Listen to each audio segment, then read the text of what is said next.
The man places a spinning top on the table and picks up a gun. If the top keeps spinning endlessly, it means he's in a dream, and he'll shoot himself to wake up. Only when the top stops spinning can he be sure he's living in the real world. Pete has a unique job. He's a dream thief. His work involves entering the dreams of his targets and stealing secrets buried deep in their subconscious. This time, his target is an Asian man named Saito, the second richest person in the world. And yes, they're currently inside Saito's dream. Although Saito has no idea this is a dream, he remains extremely cautious within it. Pete tries everything: smooth talk, persuasion, and tricks to extract business secrets from Saito, but nothing works. When deception fails, Pete takes a bigger risk. He infiltrates Saito's subconscious vault and discovers a safe containing all of Saito's secrets. But just as Pete gets his hands on the confidential information, Saito storms in. Not only that, but he's captured Pete's partner and is using him as leverage to force Pete to surrender. It turns out Saito already knew this was a dream. He pressures Pete to reveal the identity of the person pulling the strings behind the operation. And while you can't die in a dream, the pain of getting shot still feels very real. To spare his partner from further suffering, Pete makes a quick decision.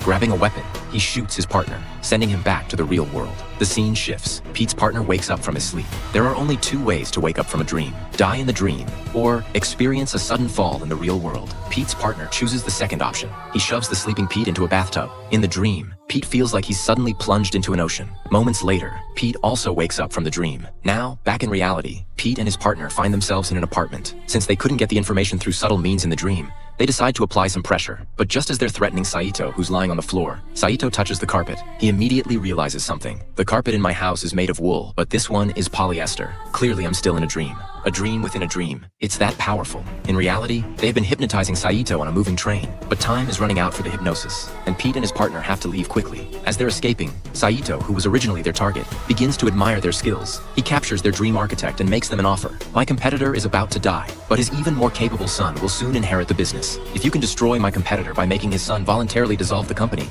money won't be an issue. More importantly, I can help you gain a legal identity so you can see your child again. Pete, moved by the thought of reuniting with his child, decides to assemble a new team and find another dream architect. However, Pete's partner warns him, I know you want to go home, but this job is impossible. How can you make someone change their mind in a dream? But Pete has an idea. We implant a thought. And so, the real mission begins. Pete approaches a professor and asks him for his most talented student, Ariadne. During their first conversation, Pete gives Ariadne a crash course in dream building. When we're awake, we only use a small portion of our brain's potential. But when we're asleep, our brain is capable of incredible things. Everything in a dream is created by us. Now you just need to learn how to create a dream world. Ariadne asks, how detailed does a dream have to be for someone to believe it's reality? Pete replies, when we dream, it always feels real, doesn't it? Here's a question for you. Do you ever remember the beginning of a dream? No, right? You just find yourself in the middle of it. Now think about this. How did we get here? To this cafe? Where are we right now? And at that moment, something extraordinary happens.